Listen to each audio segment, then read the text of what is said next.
सत्संग जी, प्रेम से बोलना धन निरंकार जी। सत्संग जी, एक बार बाबा गुरबचन जी महाराज गांव में एक महात्मा के घर गए। महात्मा की आर्थिक स्थिति बहुत गरीब थी।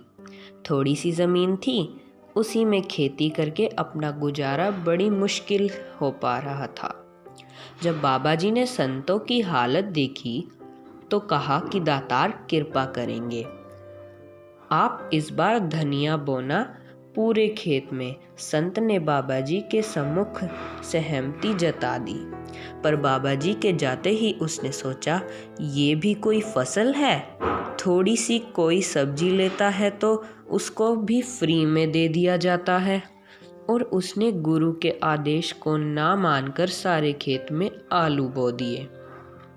कुछ समय बाद बाबा गुरबचन जी महाराज ने महात्मा को संदेश भिजवाया कि बाबा जी याद कर रहे हैं।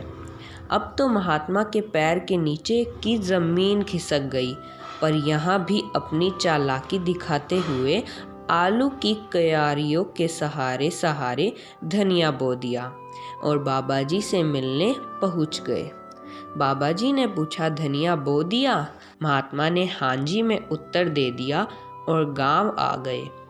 कुछ समय बाद जब फसल तैयार हुई, आलू की कीमत बहुत ही कम निकली और जो धनिया महात्मा ने क्यारियों के सहारे बोया था वो बहुत अधिक महंगा बिका। पर अब पछताए होत क्या जब चिड़िया चुग गई खेत। सतगुरु ने भक्त की गरीबी दूर करने के लिए धनिया बोने का प्रेरणा दी, लेकिन यहाँ भी भक्त ने गुरु के आदेश में दखल अंदाजी कर दी और सतगुरु ने जो सोचा था उसको हासिल नहीं कर पाया।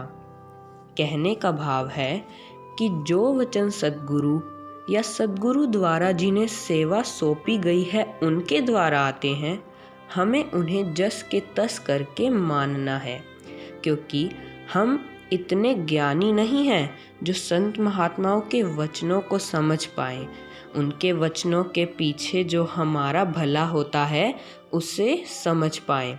बाबा गुरबचन जी को हम जस के तस मानेंगे तो जीवन में आनंद प्राप्त होता रहेगा। सत्संग जी, प्रेम से बोलना धन निरंकार जी।